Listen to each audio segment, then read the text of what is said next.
Desmond Harris, an African-American man, ambled along the leaf-strewn sidewalk, his hoodie loose around his shoulders, hands tucked into his pockets. For him, it was just a tranquil evening walk, but to others, his presence might seem anything but usual. The sun dipped low, painting the affluent neighborhood in hues of gold and russet. The expansive streets, lined with trees ablaze in fall colors, whispered tales of prosperity and ease. It was a place where everything seemed just right until today. Desmond Harris, an African-American man, ambled along the leaf-strewn sidewalk, his hoodie loose around his shoulders, hands tucked into his pockets. To him, it was merely a peaceful stroll, a chance to inhale the crisp air, but others might not see it that way. Across the street, in one of the grander homes, a curtain rustled. A face, pale and concerned, appeared in the window, watching. Serenity in this neighborhood was not equally enjoyed by all. Inside her house, Margaret Evans stood quietly behind the sheer curtains of her bay window, phone clutched in hand. Her fingers paused over the screen as she observed Desmond's leisurely pace. She didn't recognize him, and she took pride in knowing everyone in the neighborhood. Her heart pounded with doubt. Perhaps she had seen him before, perhaps not, but something about his presence unsettled her. This wasn't a place for unknown faces. Margaret, a woman in her mid-40s, had always been the neighborhood's vigilant eyes and ears. She was the one people relied on for organizing gatherings and keeping tabs on local happenings. Her blonde hair swayed gently as she moved from one window to the next, tracking the figure's unhurried walk. Her husband Peter was away, and their teenage daughter was upstairs, engrossed in her studies. Margaret was left alone with her thoughts. He had been walking for what seemed like too long now. Why was he here? The world was filled with enough disquieting news. She didn't want her neighborhood to be the next headline. She turned away from the window, biting her lip, then glanced back again. To her, it seemed as if he had slowed down, perhaps looking at the houses, maybe checking if anyone was home. The phone in her hand felt like a burden. She had heard the stories. Friends had shared them in whispered conversations at social gatherings and in online community groups. It was always the same narrative, an unfamiliar figure, followed by a burglary or worse. She wouldn't let that happen here, not in her neighborhood. Desmond, oblivious to the scrutiny, continued his walk. He wasn't hurried, simply savoring the change of seasons, the beauty of the place he now called home. It had taken years of dedication to reach this point, to live in such a place, to have this moment. People often said these neighborhoods symbolized success, but that feeling remained distant.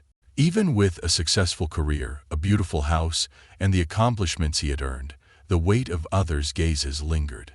Desmond's mind wandered back to the times when his presence had been questioned, the subtle or blatant demands for proof of belonging, whether through a glance, a question, or a call to authorities. Margaret's phone vibrated. She glanced down, her heart fluttering. It was a message from the community chat group, another resident inquiring if anyone else had spotted the man wandering around. Her suspicions were validated. She wasn't the only one who noticed. Others shared her concern. Acting on impulse, she dialed 911.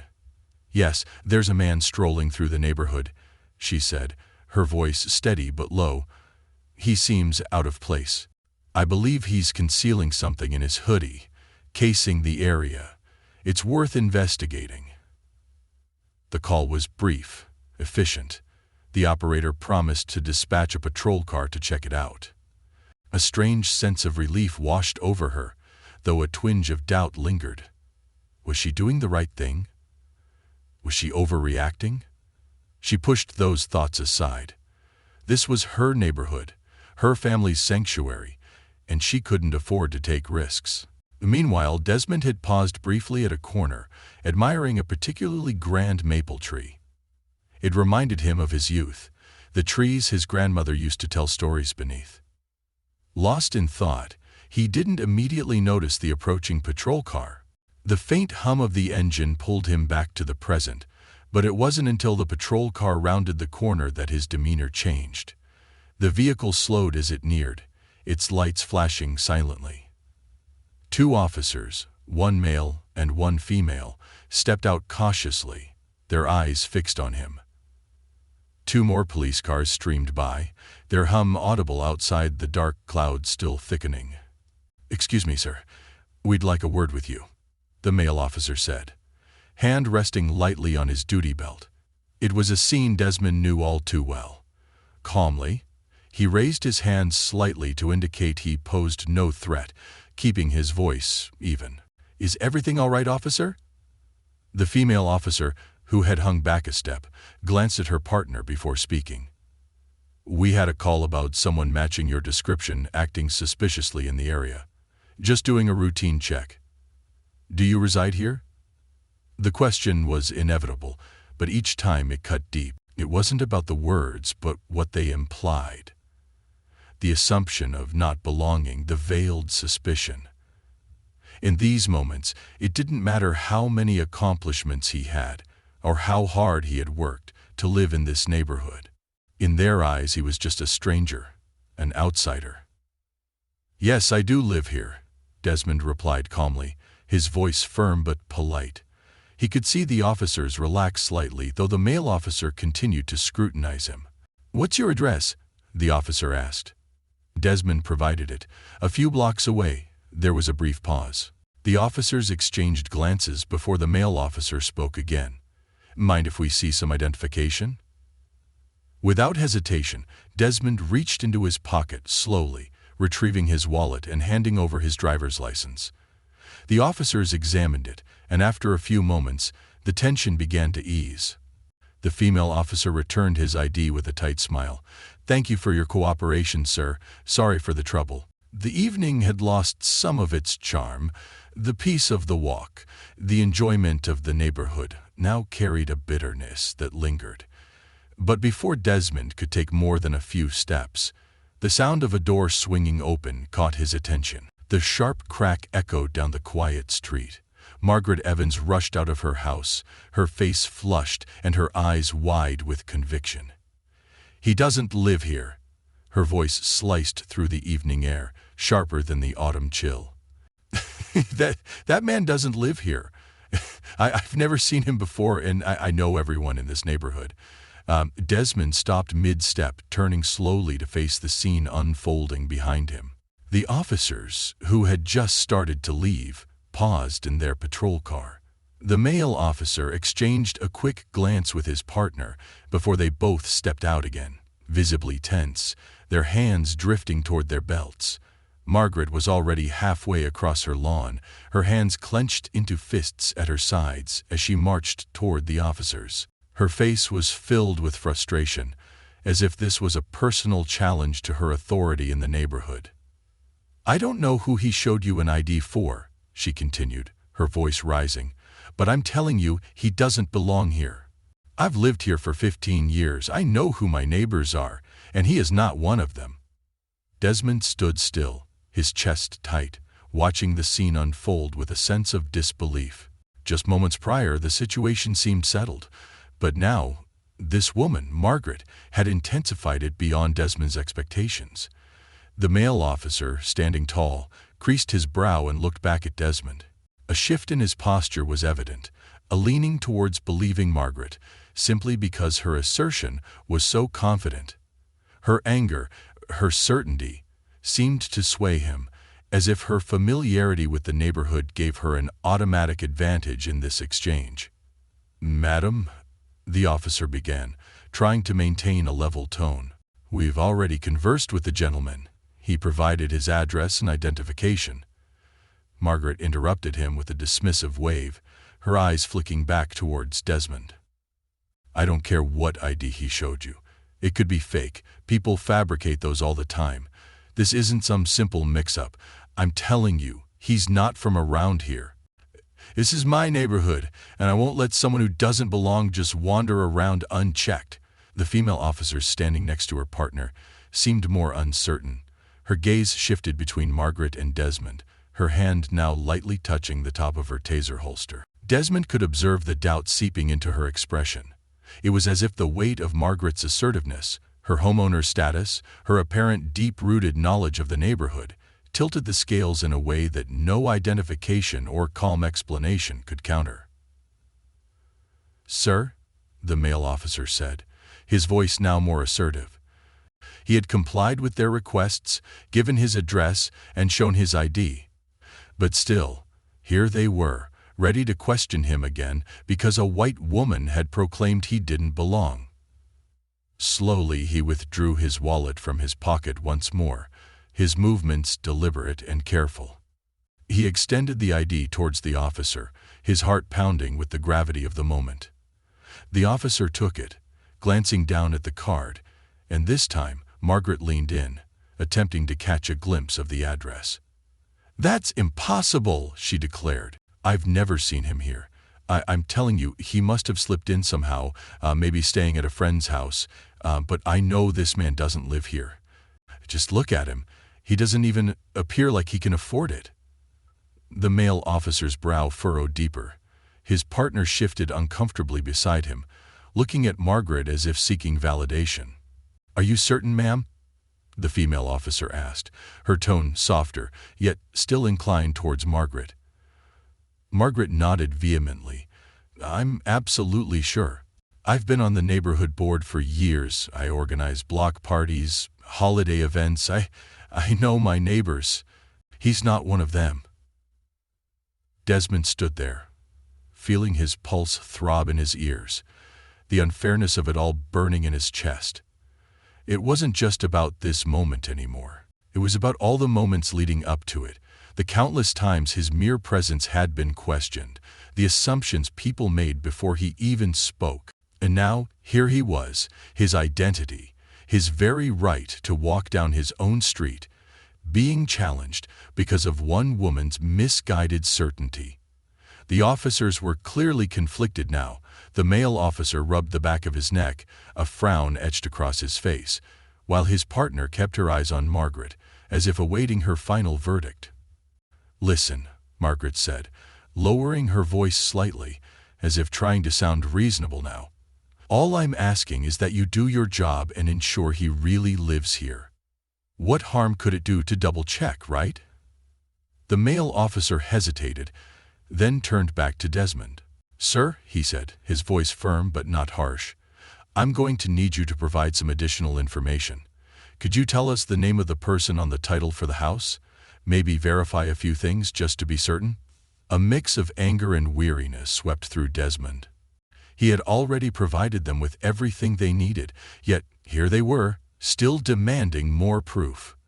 Would there ever be a time when his word was sufficient?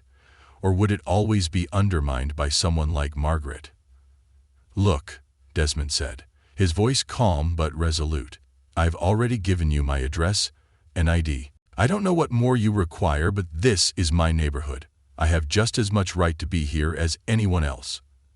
The male officer's expression tightened, and he turned to Margaret, whose face now displayed a strange combination of triumph and self-righteousness. Her eyes flickered open briefly, then closed again. But the signs were encouraging. Her heart was beating steadily. He persisted in his efforts, ensuring her stability until the ambulance arrived. When the paramedics finally rushed to the scene, he provided them with a swift, professional summary of the events and his interventions. They nodded, attentive and respectful of his expertise. They carefully placed Margaret onto a stretcher, administering oxygen and preparing her for transport to the hospital. The paramedics expressed their gratitude, acknowledging that his actions had saved her life. Without his timely intervention, the outcome could have been grave. As they wheeled Margaret toward the ambulance, Desmond stood up, his body finally feeling the strain of the past few minutes. He wiped the sweat from his forehead and took a deep breath, absorbing the gravity of the situation. The officers stood silently, their initial suspicion and hostility now replaced by a mix of shock and what appeared to be embarrassment. The male officer, who had been the first to question him, stepped forward, awkwardly clearing his throat. "Thank you," he said, his voice low and almost reluctant. "You saved her life." Desmond looked at him for a moment, his expression inscrutable. He didn't respond immediately, allowing the silence to linger between them. Finally he spoke, his voice calm and measured. "I was just doing what was right." Without another word he turned and walked away, leaving the officers in stunned silence. The patrol car's lights still flickered in the fading evening light, but the tension had shifted, replaced by a heavier, unspoken acknowledgement of what had transpired. Desmond walked down the quiet, tree-lined street, his steps slow and steady, the cool evening air brushing against his skin. He was no longer thinking about Margaret or the officers. He had saved a life today, but the weight of the events, of what it had taken to reach this point, remained. This was his neighborhood, and despite what anyone thought, he belonged here. A full day had passed since the incident on the street. Margaret lay in the hospital bed, the sterile environment humming with the quiet sounds of machines monitoring her heartbeat. Her chest rose and fell weakly as her eyes remained closed, but her mind was far from calm. She drifted into an uneasy dream. Margaret walked alone down the sidewalk of her familiar, affluent neighborhood. The houses were perfectly maintained, as they always were, but something felt amiss. An eerie stillness hung in the air, a weight that pressed down on her chest. She looked around and noticed figures standing along the sidewalks, watching her.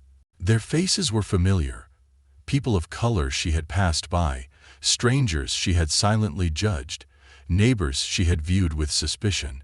Their eyes followed her every move, but they remained silent. Margaret tried to avoid their gaze, quickening her pace, but the further she walked, the more people seemed to appear.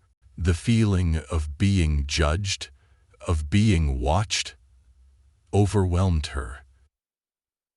She wanted to run, to disappear, but she couldn't. The figures stood firm, unmoving, their eyes fixed on her. Suddenly, she found herself standing in front of her own house. She looked through the window, expecting to see her warm, familiar home, but instead of seeing Desmond, she saw herself inside. She was standing by the window, phone in hand, just as she had been earlier, watching, judging. Her own reflection stared back at her, cold and detached. Margaret felt a surge of panic rise in her chest. Her reflection showed no emotion, no recognition of the fear that now gripped her. She gasped for air, clutching at her chest. The figures outside began to close in on her, their eyes still locked on her, but their expressions never changed. Margaret stumbled backward, her heart racing, but there was nowhere to go. The pressure built in her chest, suffocating her. She collapsed, the weight of it all crashing down on her as everything around her faded into darkness. Margaret's eyes snapped open. She was back in the hospital, panting heavily as she struggled to catch her breath. Her heart monitor beeped frantically, echoing the panic still gripping her. The room was quiet, but the dream lingered, haunting her. Her daughter, Sarah, hurries to her side, worry etched on her face. "Mom, are you all right? You looked like you were having a bad dream." Margaret closes her eyes, trying to steady her breathing. Her heart is still pounding, the memory of the dream too vivid to dismiss. "It wasn't just a dream," she whispers, her voice weak and shaky. Sarah pulls up a chair beside her, puzzled but concerned. "What do you mean?" Margaret gazes at the ceiling, her eyes welling up with tears. "I saw myself, Sarah. I saw myself for who I truly am, what I've become." Her voice cracks, the shame of it all weighing heavily on her chest. Sarah furrows her brow. "Mom, what are you talking about?" Margaret's hands tremble as she speaks, her voice thick with emotion. "I misjudged him, Desmond.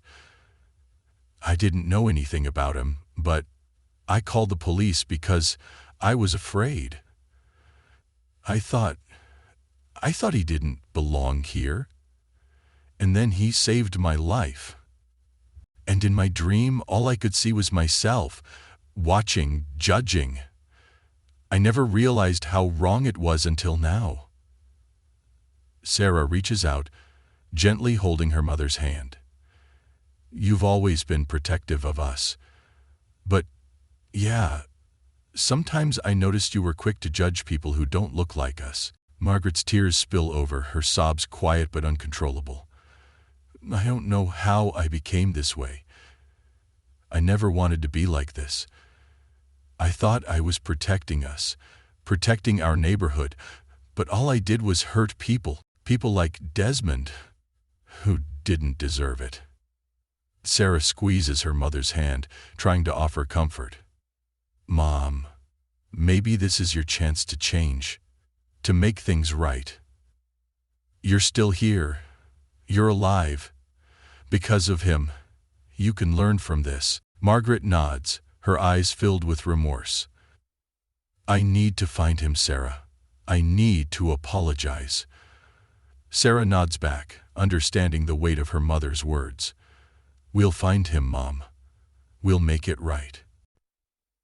Margaret closes her eyes, exhausted but determined. The guilt that once consumed her is still there, but for the first time she feels a flicker of hope. She has a second chance, one she doesn't intend to waste. A few days later, Margaret is released from the hospital. Stepping out of the car, she leans on Sarah for support, taking a deep breath of the fresh air. Everything feels different now. The street, the houses, even the sky overhead. It's the same neighborhood she has lived in for years, but today it feels like she's seeing it with new eyes. As she walks up the front steps, her legs still weak, Margaret hesitates at the door. She turns to Sarah, who gives her a soft nod of encouragement. The guilt that has weighed on her heart since that day is heavier now, and the thought of what she has to do next fills her with nervous anticipation. Inside the house, Margaret sits on the couch, staring out the large bay window where she had once stood, watching Desmond walk by. The memory of that moment haunts her. How quickly she had judged him, how easily she had made assumptions about a man she didn't know. Her hands tremble slightly as they rest on her lap, and her eyes keep flicking back to the phone on the coffee table. Desmond's contact information is already pulled up, and the phone seems to taunt her, reminding her of what she has to do. Sarah watches her mother from across the room, giving her the space she needs, but ready to offer support when the time comes. Margaret's chest tightens, her breath shaky. Apologizing to Desmond feels like the most daunting thing she's ever faced. How do you ask for forgiveness from someone you wrong so deeply? She takes a deep breath and finally picks up the phone, her fingers trembling as she presses the call button.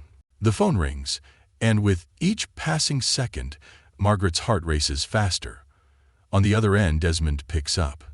His voice is calm but cautious, not recognizing the number. Margaret's words catch in her throat, but she forces herself to speak, calling him by his name like he's no one else around, while continuing to watch the faces of the customers. She introduces herself, nervously explaining that she's the woman from the neighborhood, the one he helped. There's a long pause on Desmond's side of the line, a silence that feels like an eternity. Margaret can almost hear the tension through the phone, imagining the confusion and perhaps even anger Desmond might be feeling. But when he finally speaks, his voice is steady, composed. "Yes, I remember you," he says, his tone neutral, giving nothing away. Margaret swallows hard, her mouth dry as she searches for the right words. I wanted to talk to you about what happened," she begins, her voice barely above a whisper. "I need to apologize, to explain." There's another pause, and Margaret can feel her heart pounding in her chest, the weight of what she needs to say pressing down on her. Desmond's voice comes through the line again, still calm, still measured. "I'm listening," he says, and Margaret takes a deep breath, ready to face the truth and seek forgiveness.